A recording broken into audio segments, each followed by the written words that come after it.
Hello friends, आज मैं आपको आयुर्वेदिक के पेशे से जिन लोगों के पेट में से आवाज़ें आती है, रैमलिंग नॉइस इन इंटेस्टाइन का ट्रीटमेंट बताने जा रही हूँ। मैं आयुर्वेदिक के उपचार प्रशिक्षक है, हल्द्वानी नैनीताल डिस्ट्रिक्ट से बोल रही हूँ। रैमलिंग नॉइस का मतलब होता है जैसे कि पेट में गुड़गुड़ू गुड़ू करके आवाज़ होना, ठीक है। कभी ढूँ है, इस तरह से आवाज़ें आती हैं। मतलब चाहे एक तो होती है गैस अंदर की तरफ जिसमें आवाज़ें नहीं आती है और वो पास होती है, वो एक अलग चीज़ है।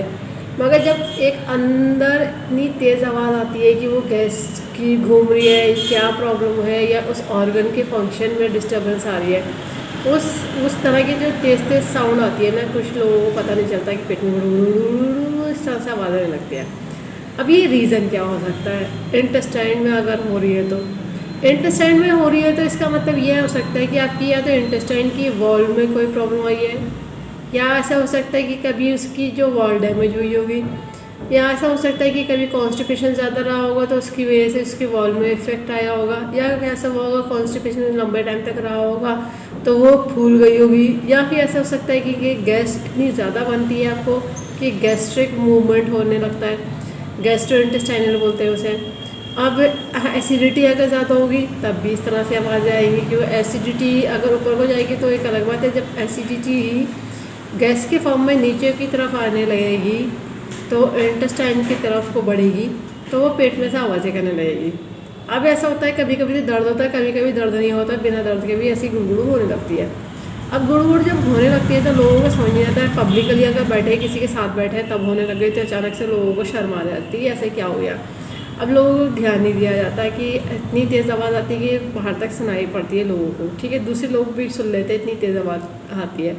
फिर लोग घबरा जाते हैं, फिर क्या करें, कैसे करें, कैसे ठीक करें। पेट को पकड़ते हैं या किसी तरह का इसका सॉल्यूशन ढूंढने के लिए पता करने लगते हैं कि क्या हो गया ऐसा।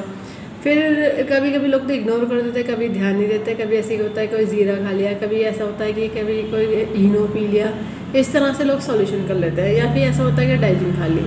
तो देखिए इसका सॉल्यूशन नहीं है। सॉल्यूशन ये होता है कि ऐसा होता है कि आपकी जो इंटेस्टाइन अगर सही से वर्क नहीं कर रही है, जो खाने में से विटामिन मिनरल निचोड़ने का काम करती है इंटेस्टाइन, तो वो इंटेस्टाइन अगर ठीक से नहीं कर पाती है तो उसमें गैस होने लगती है, गैस होने की वजह से नहीं कर पाती है और फिर आवाज़ें करने लगती है, क्योंकि उसका मूवमेंट बिगड़ जाता है। जो उसका मूवमेंट आगे की तरफ होना चाहिए खाने को बढ़ाने के निचोड़ने के बाद, वो पीछे की तरफ होने लगता है, उल्टा मूवमेंट करने लगती है। तो इस तरह से भी होता है, जो मूवमेंट है उसका डिस्टर्ब हो जाता है, ये भी रीज़न होता है।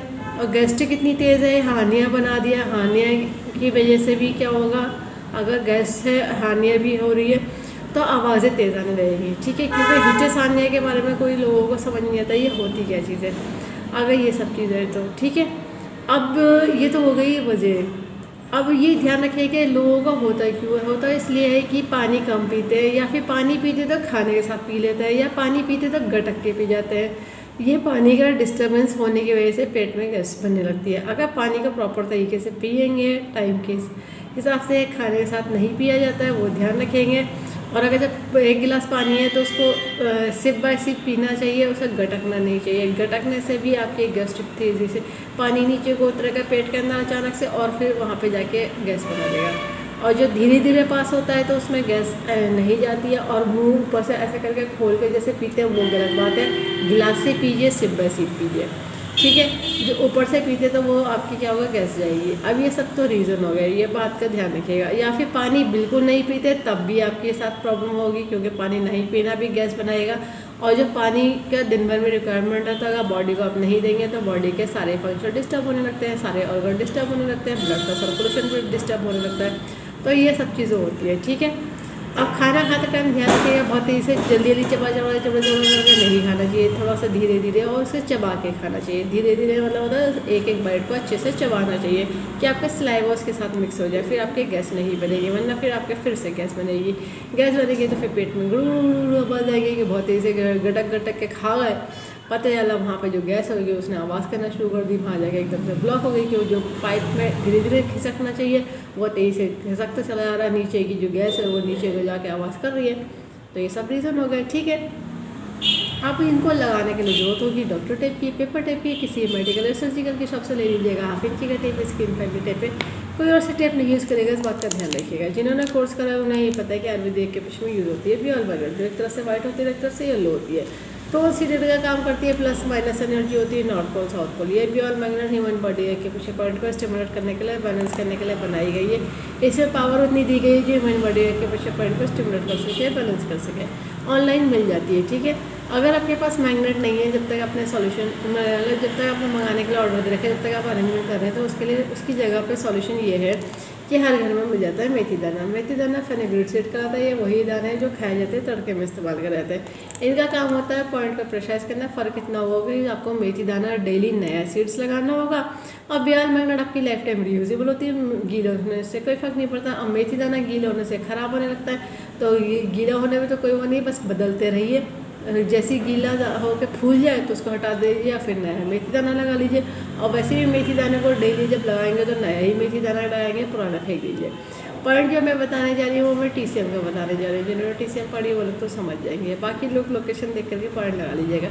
TCM भी आयुर्वेदिक के पीछे का ही पार्ट है, और TCM मेरिडियन पे आपको मैग्नेट से लगाना है या फिर मेथी दाना लगाना है, कलर नहीं लगाना है। ये बात का ध्यान रखिएगा। जिनको कलर नॉलेज है वो एक एक्सेप्शनल केसेस है, वो लोग लगा सकते हैं, ठीक है। अब देखिए ये पॉइंट की लोकेशन समझ लीजिए। ये हमारा मिडिल फिंगर है। इंडेक्स फिंगर की तरफ जो मेरिडियन एंड होती है वो स्टमक की मेरिडियन एंड होती है। तो देखिए ये नेल के बॉर्डर पे एक पॉइंट आता है, उसके सेकंड लास्ट आता है, ये थर्ड लास्ट आता है। तो ऊपर का जॉइंट और नेल के इधर का किनारा है, तो हाफ कर लीजिए। हाफ करने के बाद आपको पॉइंट आ जाएगा। ये स्टमक का 43, चाहे आप इधर से मूव करके देख लीजिए तो तब इसमें 43 पॉइंट पर आना चाहिए। अब इस पॉइंट को इस कंडीशन के अकॉर्डिंग आपको करना होगा सीडेड करने का तरीका ये रहेगा कि बियॉल मैग्नेट पेपर टेप पर से दिखना चाहिए येलो, जो विजिबिलिटी है वो मैग्नेट की वो येलो होनी चाहिए, ठीक है। और जो स्किन पर टच होना है वो वाइट टच होना है। तो यानी जो विजिबल होता है हम उसी के बारे में करते हैं, कहते हैं टोन सीडेड, उसी के वो कलर बताते हैं, ठीक है। यानी जो टेप में से दिखेगा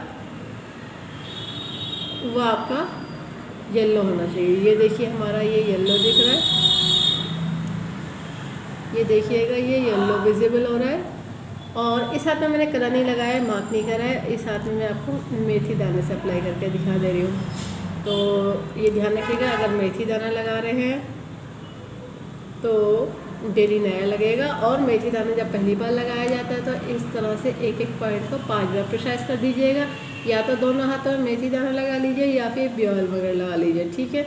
अगर आपको इंडाइजेशन की प्रॉब्लम है तो उसके पॉइंट अलग से ऐड ऑन करा जाएंगे। कॉन्स्टिपेशन गैस्ट्रिक की प्रॉब्लम है तो उसके पॉइंट अलग ऐड ऑन करा जाएंगे। ये तो अभी आपकी जो पेट में से गुड़गुड़ आवाज़ आ रही थी उसको रोकने का काम, मतलब उसको ख़त्म करने का पॉइंट बता दिया है, ठीक है।